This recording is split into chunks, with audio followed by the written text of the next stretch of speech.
Start.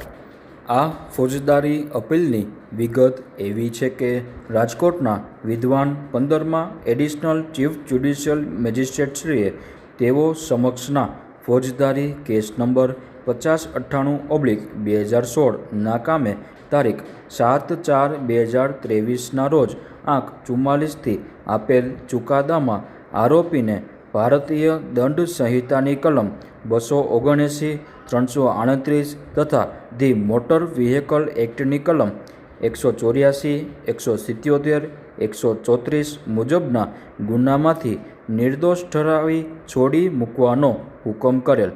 તે હુકમ વિરુદ્ધ સરકારશ્રી તરફે હાલની અપીલ દાખલ કરેલ છે. આ અપીલના અનુસંધાને ફરિયાદ પક્ષના મૂળ કેસની ટૂંકમાં વિગત એવી છે કે તારીખ 23/2/2016ના રોજ કલાક 22:15 વાગ્યે ફરિયાદી તેમના દીકરા સાથે મોટરસાઇકલ નંબર GJ03DB55 ઉપર બેસીને જતા હતા.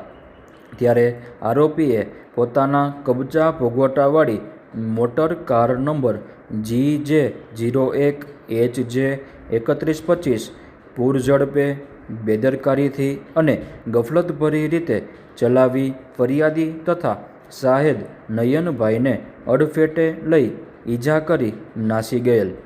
આ બનાવ અંગેની ફરિયાદ ભક્તિનગર પોલીસ સ્ટેશનમાં ફર્સ્ટ ગુના રજિસ્ટર નંબર 33/2016થી નોંધાવેલ હતી. ત્યારબાદ સમગ્ર તપાસના અંતે ફોજદારી કેસ નંબર 5098/2016થી ચાર્જશીટ દાખલ કરવામાં આવેલ હતું. પેરેગ્રાફ. આ અપીલના કારણો પરત્વે સરકારશ્રી તરફે જણાવવામાં આવેલ છે કે વિદ્વાન ટ્રાયલ કોર્ટ દ્વારા પુરાવાનું યોગ્ય મૂલ્યાંકન કરેલું નથી તેમજ આરોપીને છોડી મૂકવાના કોઈ વ્યાજબી કારણો આપેલ નથી. ફરિયાદીની જુબાની મુજબ તેઓ મોટરસાઇકલ લઈને જતા હતા ત્યારે આરોપીએ તેના હવાલાવાળી મોટર કારથી અકસ્માત કરીને નાસી ગયેલ અને ફરિયાદીને ઈજા પહોંચાડેલ હતી. ફરિયાદી અને શાહેદોની જુબાનીથી ગુનો નિશંકપણે સાબિત થતો હોવા છતાં વિદ્વાન ટ્રાયલ કોર્ટે તેને અવગણીને આરોપીને છોડી મૂકેલ છે. વિદ્વાન ટ્રાયલ કોર્ટ દ્વારા કાયદા અને હકીકતની ભૂલ કરીને હુકમ કરેલ હોય હાલની અપીલ મંજૂર કરી આરોપીને તકસીરવાન ઠરાવી કાયદામાં ફરમાવેલ વધુમાં વધુ સજા કરવા અરજ કરેલ છે. પેરેગ્રાફ. આ કામે સામાવાળા/ મૂળ આરોપી તરફે નોટિસ કરવામાં આવેલ છે. સામાવાળા તરફે વિદ્વાન વકીલ શ્રી V.S. ઝાલા હાજર થયા છે.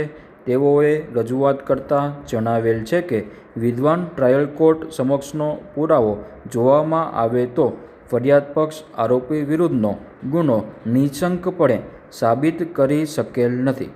વિદ્વાન ટ્રાયલ કોર્ટ સમક્ષનો પુરાવો જોતા ફરિયાદ પક્ષ આરોપીએ બનાવ વખતે પૂરઝડપે અને ગફલતભરી રીતે તેમની મોટર કાર હંકારતા બનાવ બનેલ હોવાનું નિઃશંકપણે સાબિત કરવામાં નિષ્ફળ નીવડેલ છે. વિદ્વાન ટ્રાયલ કોર્ટના ચુકાદામાં કાયદાકીય રીતે કોઈ ભૂલ કરેલ ન હોય તે હુકમમાં હસ્તક્ષેપ કરવો જરૂરી જણાતું નથી. આથી સરકારશ્રીની અપીલ રદ કરવા અરજ કરેલ છે. પેરેગ્રાફ. આ કામે અપીલ અરજીની વિગત તથા રજૂ થયેલ દસ્તાવેજી આધારો વંચાણે લીધા તેમજ બંને પક્ષકારો તરફેની દલીલો સાંભળી આ અપીલના ન્યાયિક નિર્ણય માટે નીચે મુજબના મુદ્દાઓ ઉપસ્થિત થાય છે. ઓવર.